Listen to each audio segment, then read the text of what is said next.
Alfian Tanjung kembali membuat ulah dengan memberikan opini-opini sesat, hoax, kabar bohong yang sifatnya mendiskreditkan pemerintah Presiden Jokowi. Jadi sahabat Indonesia, saran saya kepada aparat kepolisian, jangan dibiarkan merajalela orang-orang seperti Alfian Tanjung, Edi Mulyadi dan kawan-kawan. Karena apa? Ini berpotensi akan merusak Indonesia. Dan saya khawatir karena nadanya sama, Edi Mulyadi, Egy Sujana, Rizal Ramli, Alfian Tanjung dan sebagainya. Jangan-jangan argumen bahwa Cina di balik pemindahan ibu kota ini adalah by design yang sengaja diciptakan mereka untuk merusak otak masyarakat Indonesia. Kita tidak boleh diam.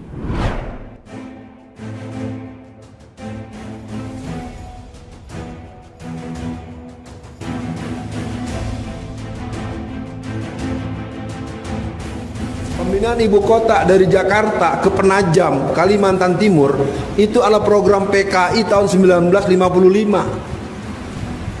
Dan kalau kita mau bedah lagi keadaan di Penajam, Kalimantan Timur hari ini, tanahnya kosong.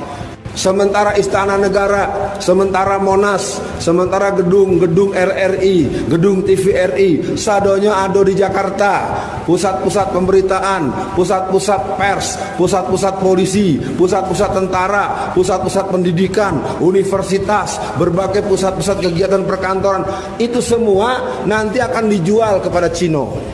Dan kalau ada masyarakat yang tidak setuju, nanti akan ditangkap oleh polisi. Seluruh sistem kerja polisi akan menangkap siapa yang menolak pemindahan ibu kota. Situ game over.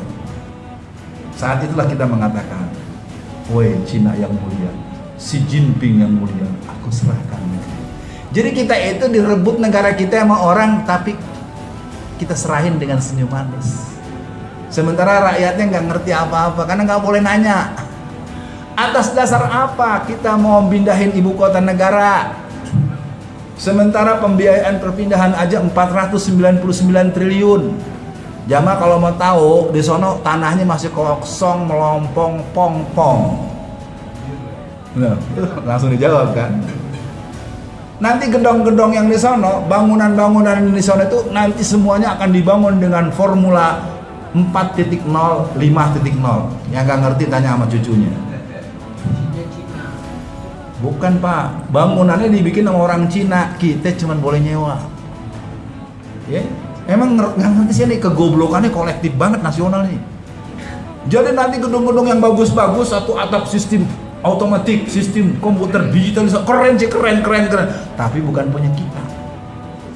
Nanti yang di Jakarta, apakah gedung istana, apakah TVRI, apakah RRI, apakah Mabes Polri, apakah Mabes Angkatan Darat atau Mabes TNI, itu semua harus dijual.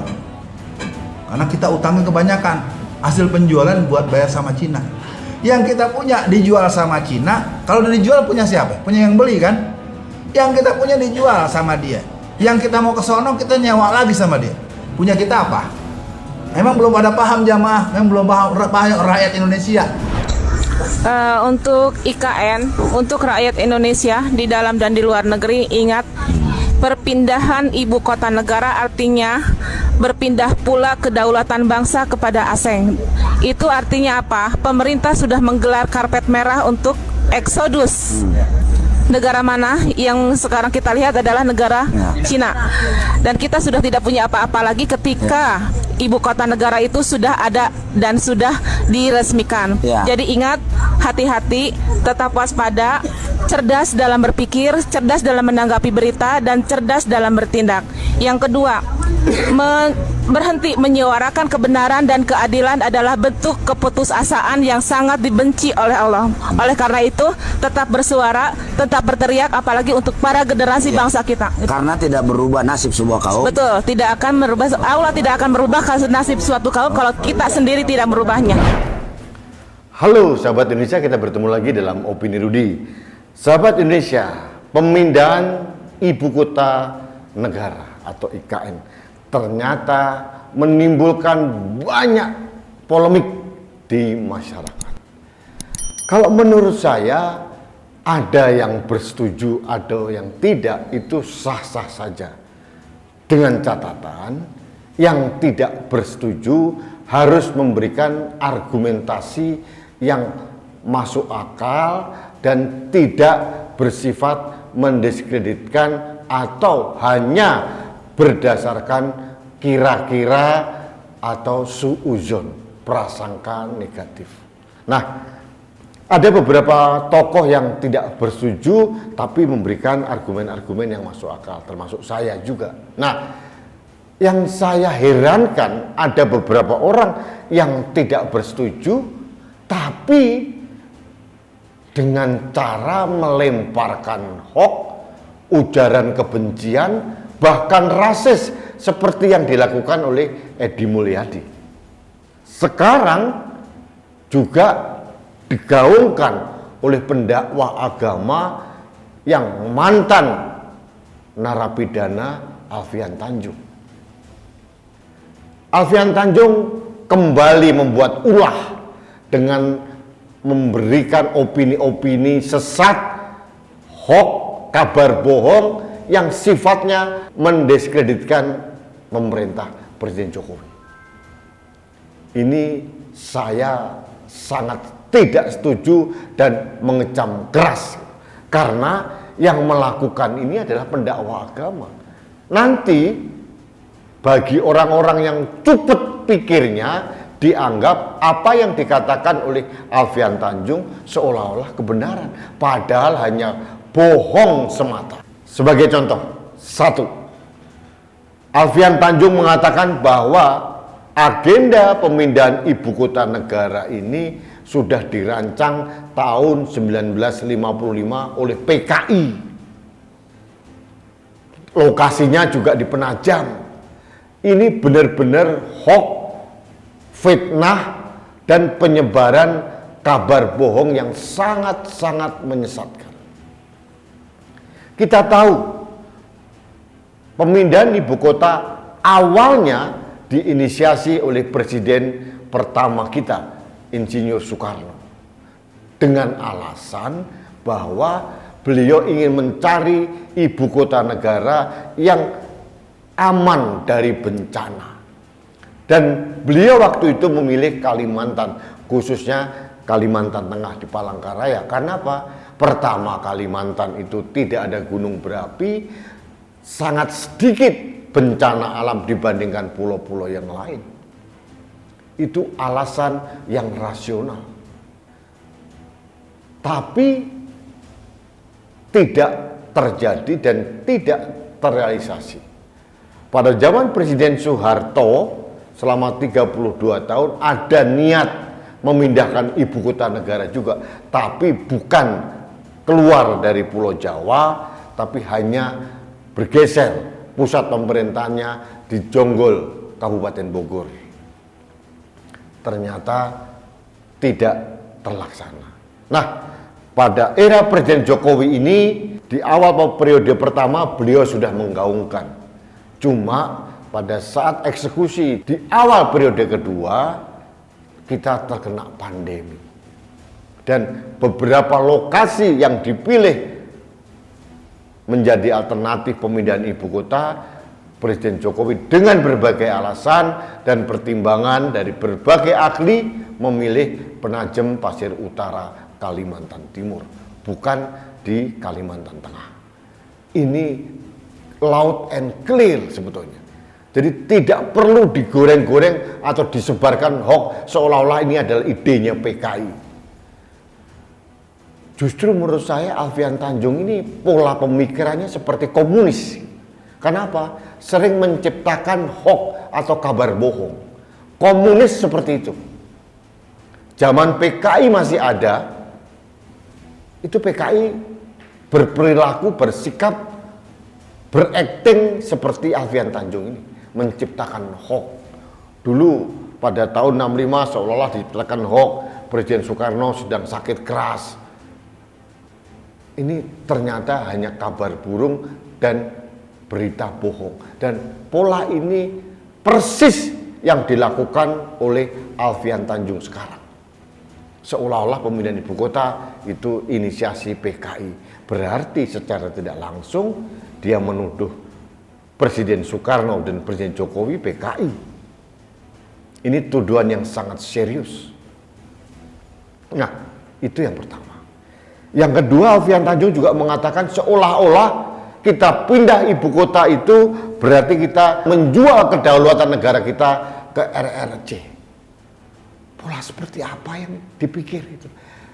Ini omongan tanpa dasar.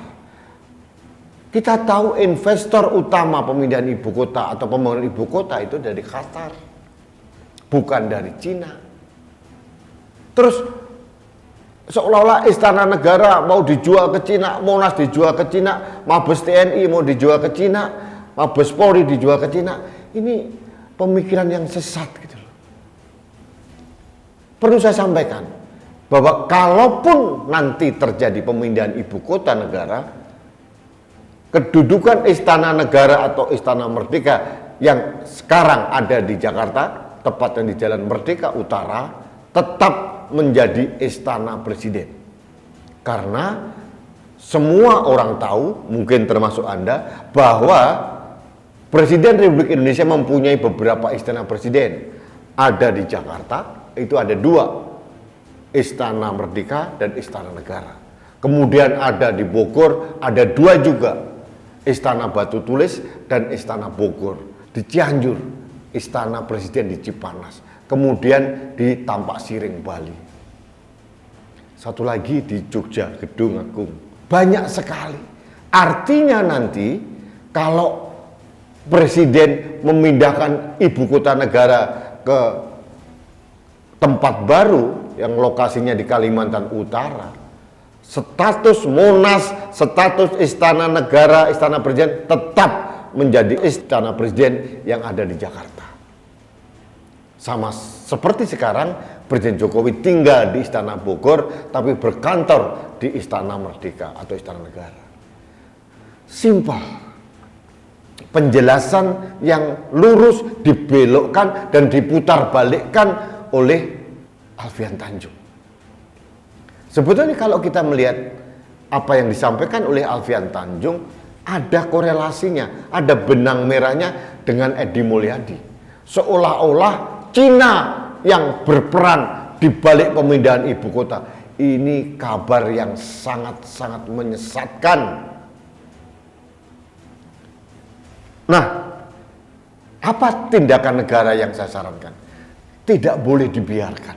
Penyebaran informasi palsu atau kabar bohong ini jelas-jelas akan merusak kebinekaan kita dan berpotensi ada kerusuhan sosial. Yang terjadi, terlihat ada beberapa orang yang songong juga, yang otaknya sempit juga, berpikir seolah-olah pemindahan ibu kota itu sama dengan kita menggadaikan kedaulatan negara kita. Itu kan pemikiran yang bodoh. Sahabat Indonesia, negara tidak boleh diam. Khususnya aparat kepolisian tidak boleh diam dengan ujaran-ujaran palsu yang berpotensi memecah belah bangsa ini, penyebaran fitnah dan hoax seperti yang dilakukan oleh Edi Mulyadi, kemudian Alfian Tanjung dan lain-lainnya. Termasuk Rizal Ramli sama. Jadi kalau mau tidak bersetuju, sampaikan argumennya dengan argumen yang masuk akal. Argumen yang bisa menjadi dialektika dan menjadi pembahasan yang harus dikemukakan di ruang publik.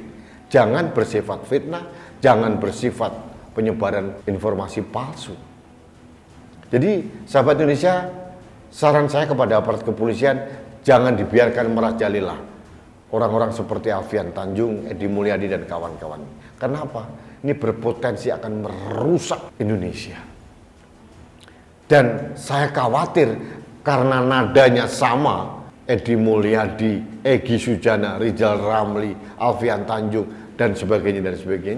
Jangan-jangan argumen bahwa Cina di balik pemindahan ibu kota ini adalah by design yang sengaja diciptakan mereka untuk merusak otak masyarakat Indonesia.